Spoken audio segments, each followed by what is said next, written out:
Hey, hello everybody. Hope you're having a great week and welcome to the brand new edition, the week 7 edition, if you will, of the Third and Leng podcast. EDGYTIM here along with the man, the one and only Matt Leng. And we are here, Matt, after week 6 in the books. We're getting ever closer to IHSA playoffs. Just playoff pairing night is a handful of weeks away. And boy, I'm going to tell you something, big fella. There were some interesting scores this past week. Well, there's some teams that kind of sent some messages and decided that if they were going to beat the measuring stick, they were going to beat the measuring stick. And then there's some other teams that just kind of came out of nowhere and kind of tore off their Hulk Hogan shirt and kind of flexed their muscles. And so we're getting that time of the year. We're in the bottom third, the last third of the regular season. And there were some statement games, and we got some big ones coming up too. No doubt. So we'll get into that. We'll break down 1A through 4A, and then we'll also touch a bit on 8-man as well. I want to get into that, Matt. Fill us in on your week, your games, and just give us a little bit of a recap what's going on. Well, at Olympia High School, again, I'm just kind of low fruit on the tree, but we had a tough game against Maroa Forsyth. We'll talk a little bit about them.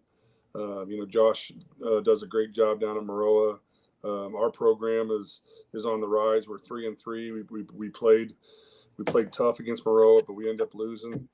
There's going to be a lot of interesting things that kind of shake out in these last 3 games. Maroa and Williamsville are on a collision course. I know for us, we'd like to win our next game and do that 3 times in a row to punch our tickets in the playoffs. And then there's some great games coming up. This Eureka Ridgeview game in Class 1A is going to be really good.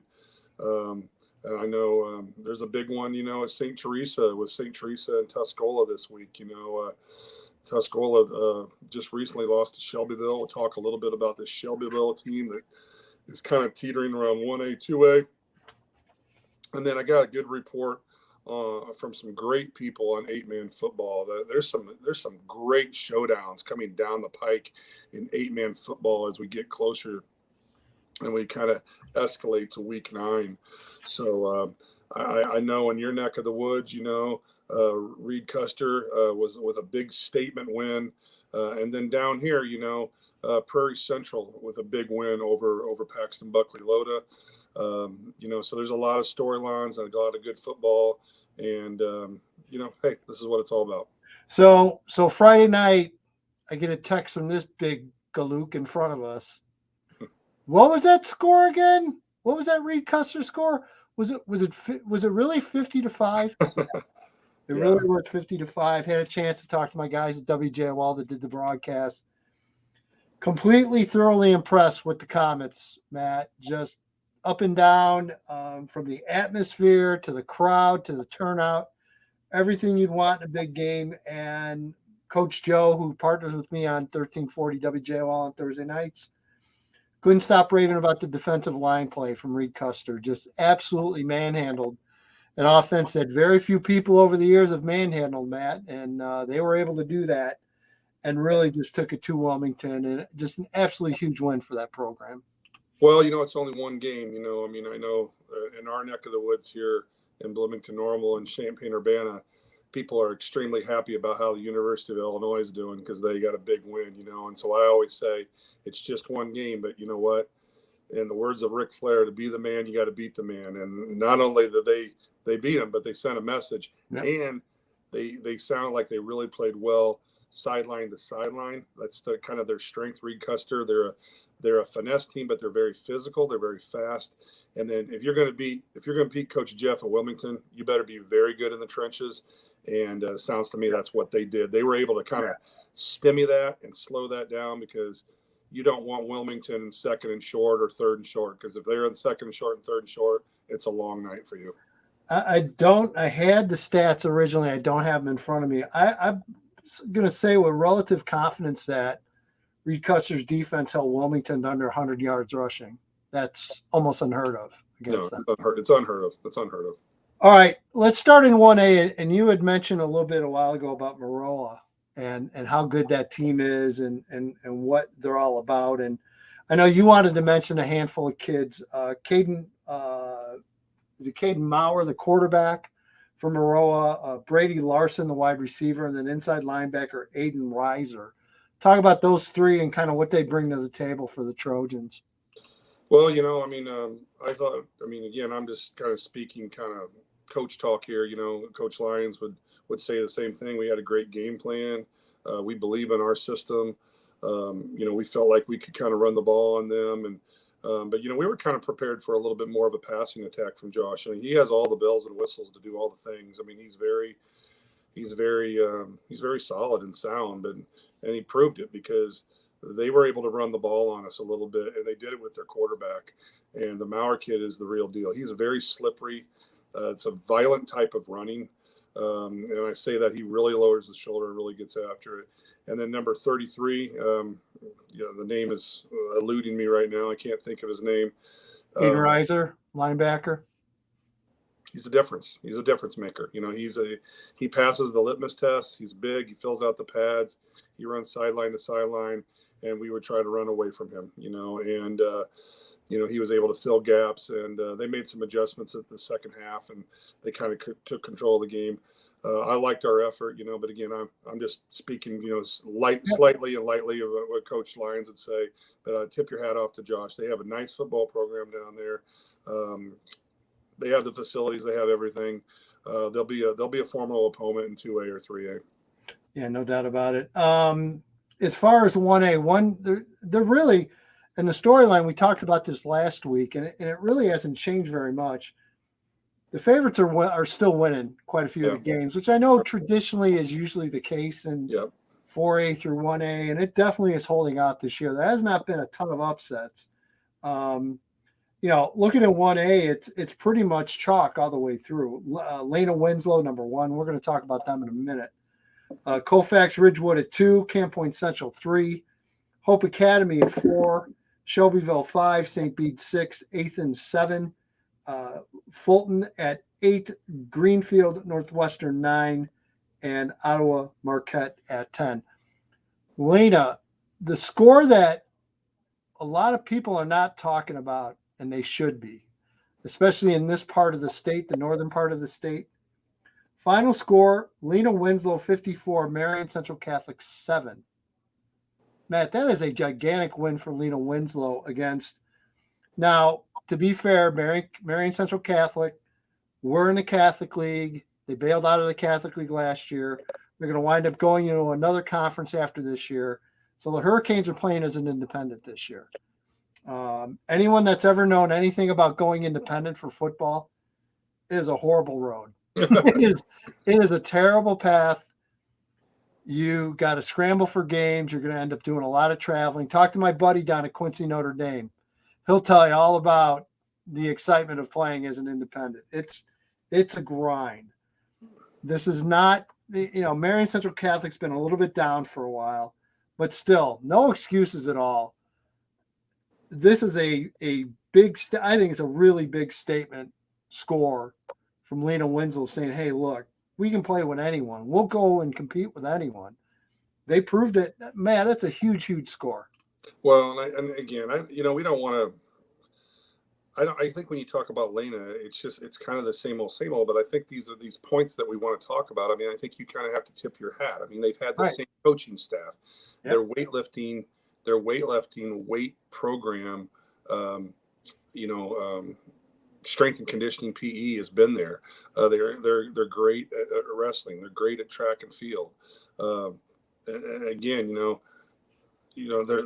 their hip flexibility and their leverage is just better than a lot of teams. They just are going to get underneath your chin strap. They're going to do what they do.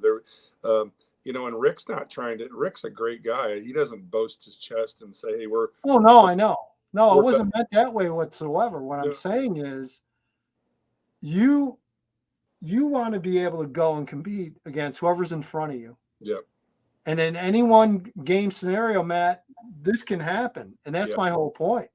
That they run their system so well. Yeah. First of all, if you haven't played against that offense, it's really hard to defend and find the ball. I guarantee you that was the case here for Marion Central Catholic. my tip of the cat is the Lena saying, look, all the time we hear about, well, can these teams play up and play against better competition? I think they just made a real big, loud point last Friday. And what I'm trying to say, Tim, is that because of their success that they've had in their other sports and just their weightlifting program, that's what I want to get to. I'll focus in on this. When I say Rick Aarons is not he's pretty mild and he's very humble about all of this. And he will just say, he's like, I got kids that are weightlifting freaks. They like to lift hard in the weight room, and they're very good at it. And as a result, they do well in wrestling, they do well in track, and they're very good in football. They're very physical at the point of attack.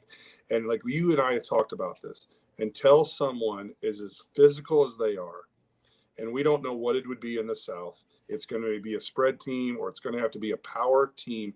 They're going to have to be physical at the point of attack and match that physicality in the trenches. Until that happens, Alabama's still going to be Alabama.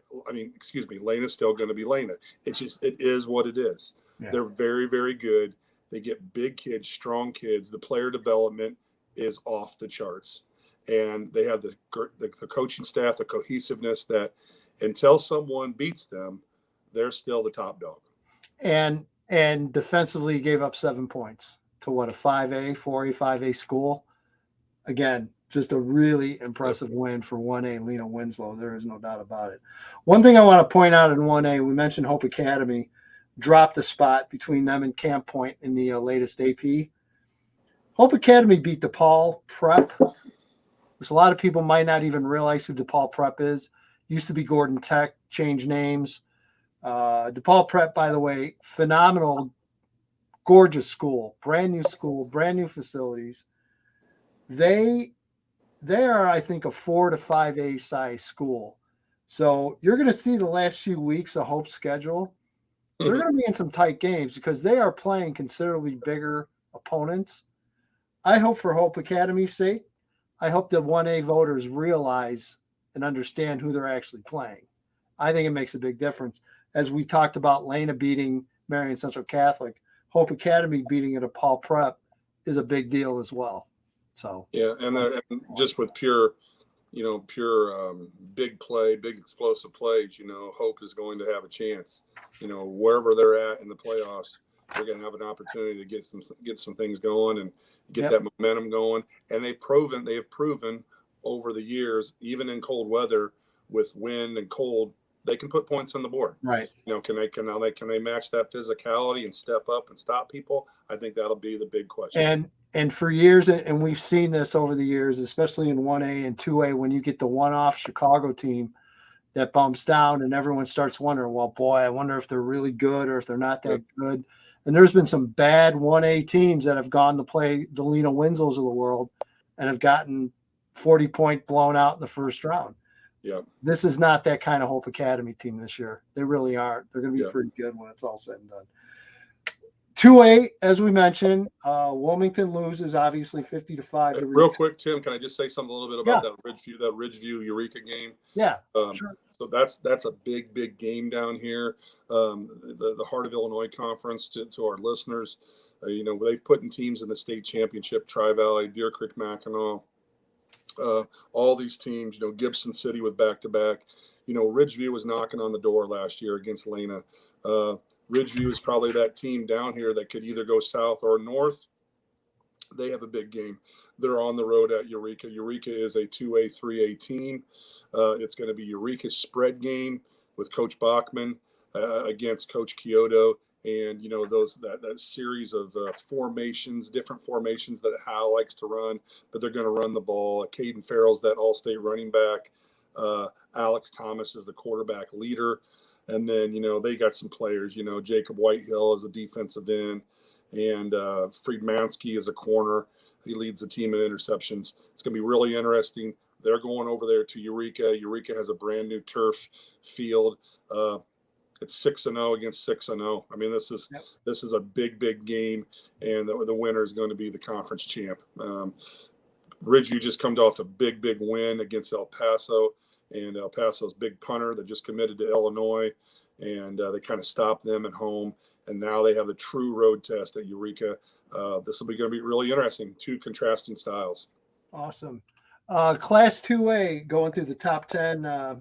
Again, all the power at the very tops in the Decatur area. There's no doubt about it. Decatur St. Teresa ranked number 1. Maroa Forsyth at 2. Bismarck Henning at 3. North Mac at 4. Wilmington, as we mentioned, dropped from number 2 down to 5. Actually, from 1 down to 5 after their loss to Reed Custer. Rock Ridge at 6. Tri-Valley at 7. Carmi White County at 8. Johnston City at 9. And out this week is Knoxville. They lost to Kewanee Wethersfield 27-19. In is Pana. Pana gets a win over Litchfield 42-8. They are back in the top 10 in Class 2A. Matt, thoughts on 2A overall? Well, I think in 2A, the South in 2A is going to be, I think, pretty loaded with teams like St. T, North Mac might get down south, obviously, Vandalia, Greenfield, Johnson City, Maroa. I think it's going to be interesting, too. This St. T team, I think, is very, very good. I think they have a little bit of the chip on their shoulder. They have a brand new stadium, brand new turf. Have you ever been to the St. Teresa games in the past? They basically played on a goat ranch. I mean, it was a very bad football field. But here they are. Britt Miller played at Illinois as the defense coordinator. Mark Ramsey, the legendary coach, is the brains behind the outfit. He has transformed football St. T into the hottest ticket in town. He's grown with the game. He's not just a wing T guy. He can run everything out of the gun, and they are a team in which they have these brothers. I'm trying to think of their names, Brom brothers or something. I can't think. The Brummer brothers. One's a quarterback, one's a halfback. They are just completely loaded in the back seven. Their linebackers and their secondary are very fast and very athletic. They take on a Tuscola team and Andy Romine, Jordan Quinn at quarterback, Hunter Bronca as a wide receiver. Should be a good game. St. T's probably favored. And St. T is a team down in the South that is a legit title contender. They're ready for this moment, so we'll see what happens. Yeah, no doubt about it. And again, so that kind of overviews and takes a look at 2A and Class 3A. Again, I'll go through the top 10 here according to AP. Immaculate Conception still ranked number 1. Reed Custer pulling closer, Matt, though. After their win over Wilmington, they move up a bit from 3 to 2. They switch spots with Williamsville.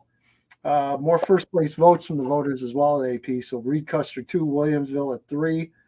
Princeton 4, Byron 5, Prairie Central at 6, Mount Carmel, the Golden Aces at 7, Eureka 8, Seneca 9. How about, we talked about Seneca last week.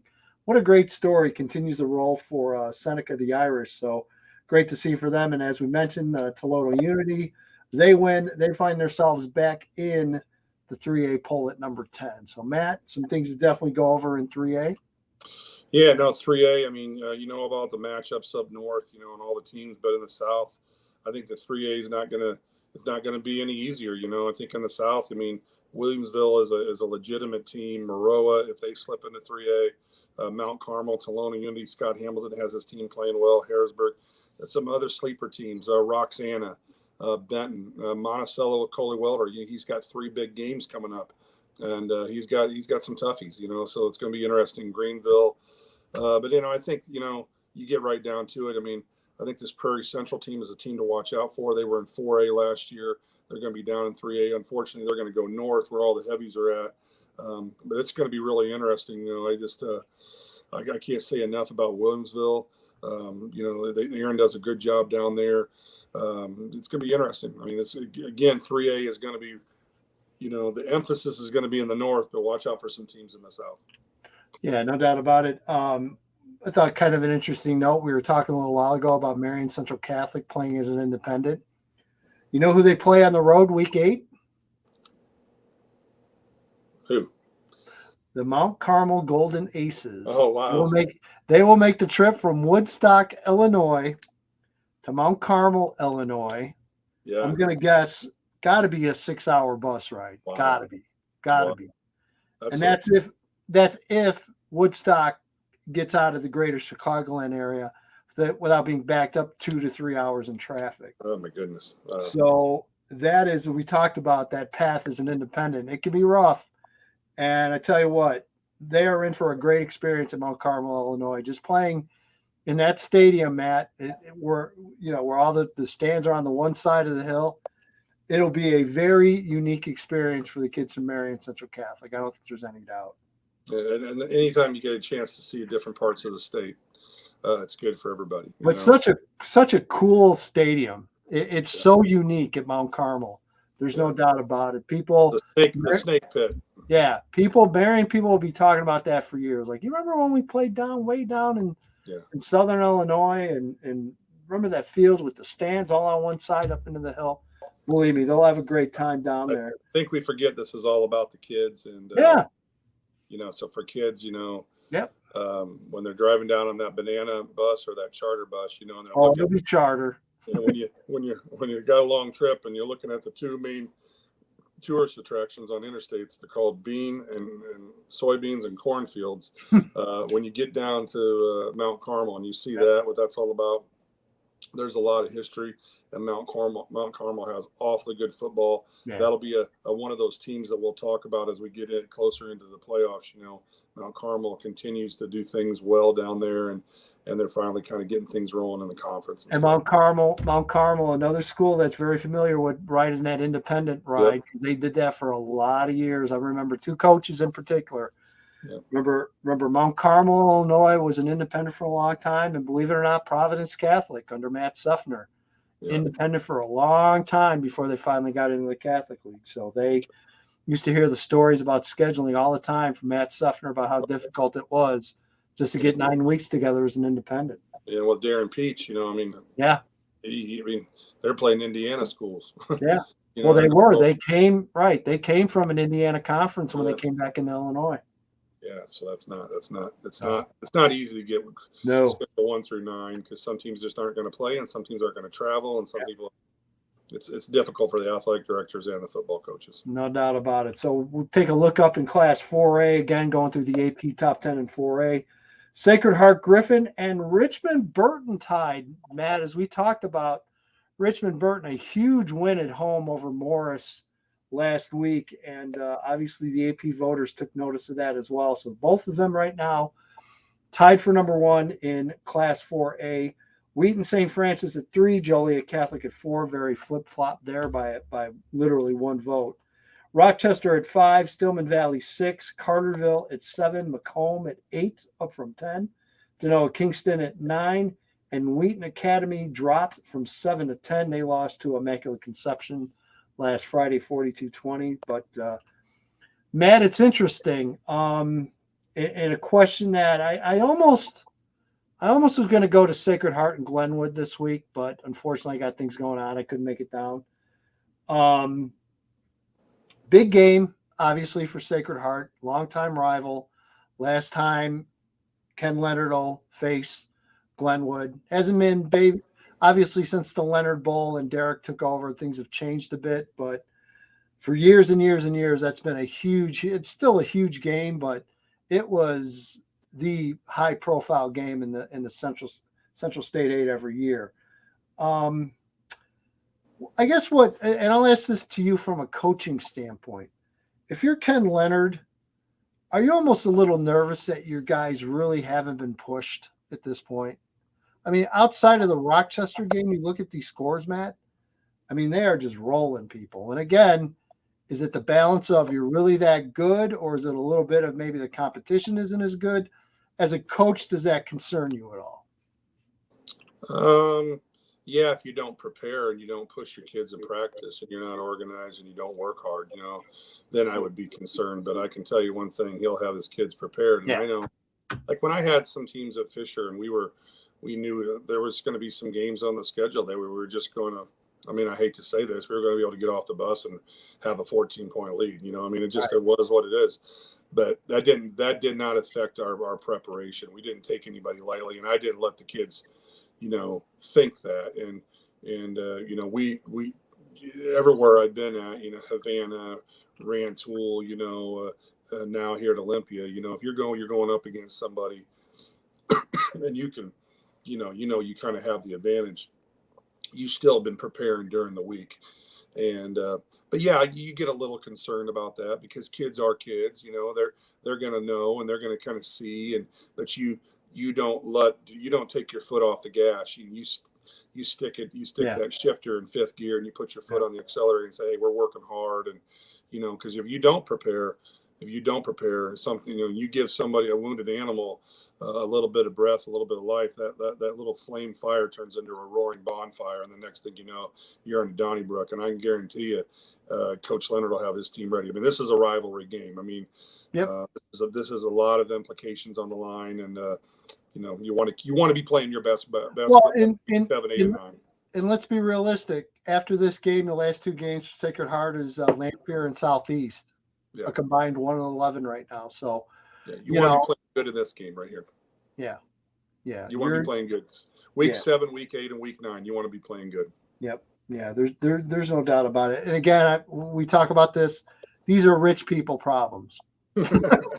when you have the talent and the staff and everything else that Sacred Heart has, it's rich people problems. I mean that in the best way going. That's how good this team is. But I think it's worth asking. I really do.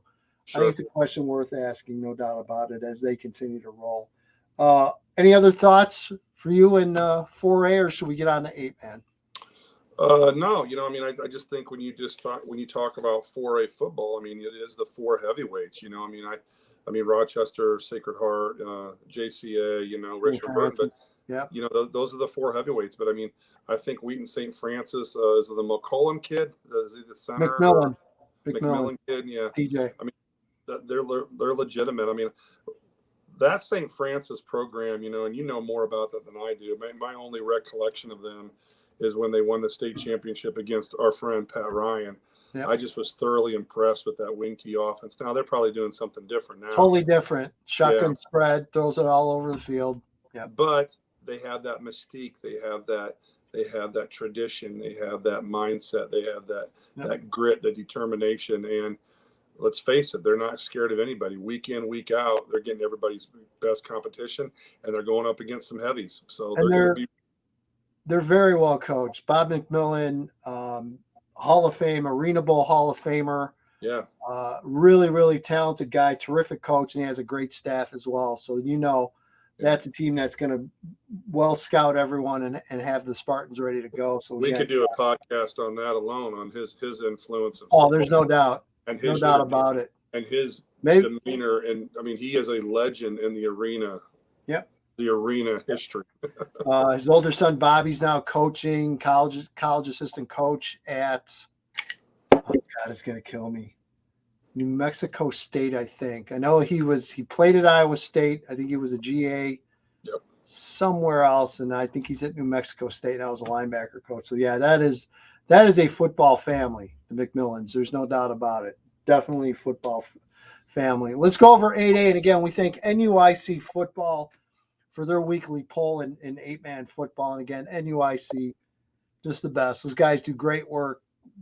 Really 3A through 8-man. And again, what I like about what they do is I think they're very straightforward, very honest, you know, and they don't really get into the geographic stuff. I think they treat everyone pretty fairly here. So going through their top 10 for 8-man this week, MCP 6-0, number 1 team, West Central, number 2, Amboy and Decatur LSA tied at 3, Milledgeville at 5, Polo at 6, Ridgewood at 7, St. Thomas More at 8, Hiawatha 9, South Fork at 10, and also Pawnee, River Ridge, and West Prairie also received votes in the NUIC football 8-man top 10 for this week, Matt. Well, you know, just I've had some really good luck in getting a hold of some guys in 8-man, and I'll just say this: I think there's some really good football. I mean, you watch these games, and this is not arena football. This is not gimmicky football. This is power.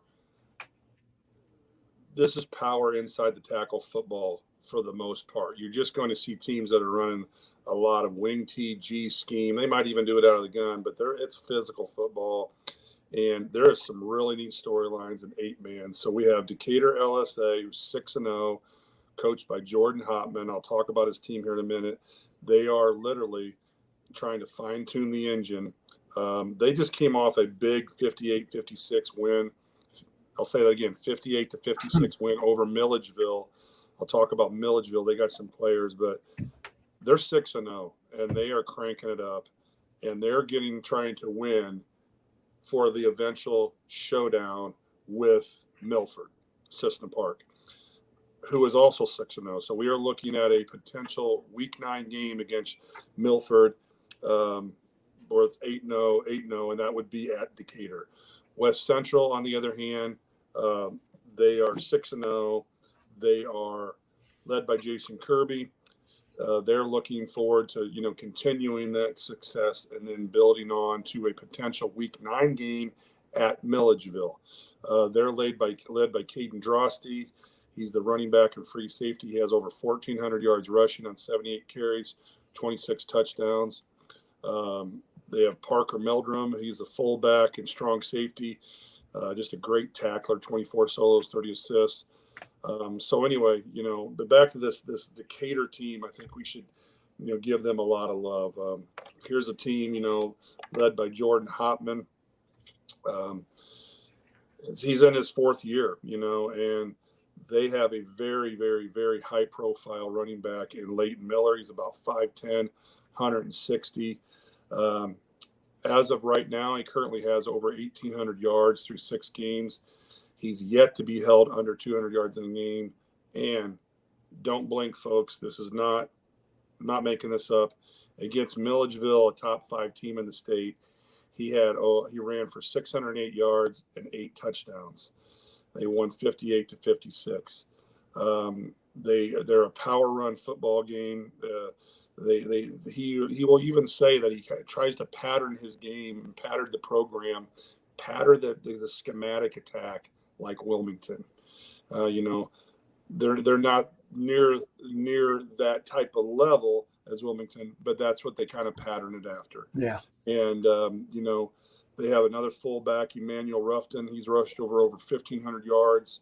So he's this Ruffton kid, this linebacker fullback. He's, in Coach Hopman's words, not mine, he's a throwback in every sense of the word. Taped hands, neck roll, everything you could want for a captain and a fullback. So again, neat storylines. I'm going to continue to do my research, and we got some neat matchups, some colossal matchups approaching as we get into Week 9. We're Week 7, but we're going to be getting that Week 9, and there's going to be some dandies in 8-man football. I really think from now on you should do the show wearing a neck roll. I would look good, wouldn't I? This is You kind of would look great in a neck roll. Yeah, absolutely. So, but that's good. That's good football right there, and that's yep. They were on WAND, the news station out of Decatur, and I kind of caught a glimpse of that. I got a hold of Coach Jordan today. He got back to me right away, sent me a report via email, and he just he wants to give love to 8-man football. Yeah. He just thinks it's great, and they're just ready to go. He says something too. Like he was kind of one of those who didn't really know how to believe the caliber of football was on par with 11-man, but he quickly learned that in many cases it's better than some 1A football because of the fact you aren't playing kids who aren't ready for football. Yeah. That's it. I mean, come on, we're playing 8 against 8. You're 6 less. The field's shortened. Football's football. Yep. And I tip my hat off to all these schools that are giving everybody a chance to feel good. And again, with my website, look, it's bigger school people, but there are still plenty that watch this, that still follow small school football.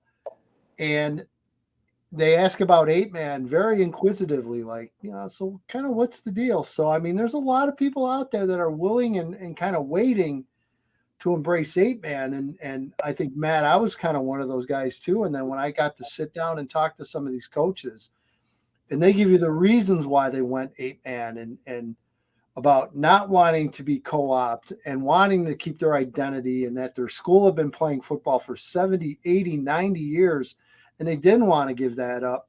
and this is a way for them to kind of combat the drop in numbers and enrollment. How can you not be in favor of 8-man football? You absolutely are after you've heard these guys talk.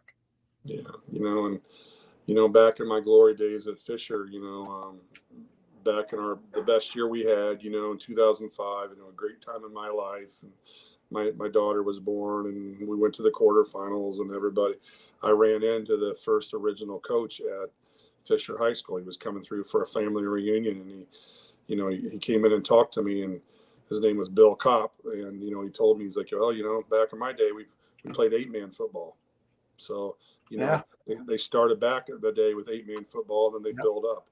Now it might be the opposite for a lot of these towns, eroding populations. We've talked about this. We don't need to go over this again. It's football's football. What are you doing? I've talked to so many principals and superintendents that are friends of mine, and they say the same thing. You have to do everything you can to give your school an identity and opportunity to keep football. Yep. If that means if you're going to 8-man, you go to 8-man, yada, yada, yada. You cross that bridge when you get there, but you have to do what's best for kids and the safety of kids. Another, and we're going to wrap up, but another part of this equation that I think we're going to talk a little bit more about as we move along. I don't know how familiar you are with this, but the sudden popularity in sprint football at the college level. Yep. I've heard about it. Yeah. You are going to see more and more colleges actually out recruiting guys to play sprint football. It's becoming a much bigger deal than I think people realize at the college level these days. Sprint basically meaning height. I think it's more of a weight restriction than a height restriction, but it's a weight restriction. So you're limited by how much, players can only weigh a certain amount. It has grown considerably in popularity on a college level. And I keep hearing from people that they're more and more schools are adopting it. They're bringing it in, and they're really getting after it. And so it's going to be interesting, because I think another aspect that the 8-man side will benefit from will be sprint football, because there are a lot of similarities between those games. Oh yeah. And I don't really know too much about this, but I will tell you this. Last time I checked, there's Division I, Division II, NAIA, and Division III. There, a lot of kids want to play a lot of football, but when you get Division II, NAIA, and sometimes maybe with the sprint football, we don't know where it's going to be, how the money's going to be allocated. If there's money to be given out, there will be. There is money. Yep. There's going to be opportunities for these kids to play, and I'll just 100%. say this. I'll say this. Like sometimes if you go to the Mama colleges, the Millikens, the Augustana colleges, and what have you, they usually have JV football, and they play those games on Sundays. So if you have sprint football, when are you going to play that? They'll find a way. Yeah. You know what I'm saying? They'll find a way. Yeah. If it's positive and it does something good for your community and for your college, you're gonna find a way. Because let's face it, our game, football in general, and you can probably say this much better than I can, it's a copycat game. We do what we do, we watch what we watch, and then we kind of try to modern and copycat that. So now this could potentially be something that we copycat. 100%. So we'll get into that down the road, but it's something to definitely keep in the back of your mind, and especially for everyone out there, the 8-man people, and and even just kids in general with recruiting, it's going to become more and more of an option for sure. So we'll get into that a little bit. Maybe in a couple of weeks we'll bring a guest in and maybe try to learn more about it. So sure. What else you got? Anything else you want to add before we wrap up? And we're going week 7, and today was a little bit warm, but I tell you what, once the sun settles down about 5:36, it gets a little chilly. Oh, I had my furnace guy here cleaning and checking the furnace, my yearly clean and check. Hey, this is what it's all about. Got a lot of good college football going on right now, good pro football, and of course, the best football that we have, the amateur stuff, high school football. We're getting into that last third of the season, starting with week 7 this Friday night. All right. Well, he's the one and only Matt Leng. I'm EDGYTIM. Thanks for watching, everybody. Appreciate it. And again, comments, suggestions, you can hit them on my YouTube page. You can text, DM me, wherever. We'd love to hear it from you. Maybe next week or the week after, we'll start bringing in. I think once we get in the playoffs, we'll try to bring some guests in and dig into that a little bit. But in the meantime, have a great week. Go out, go see a game or two this weekend. And thanks for watching, everybody.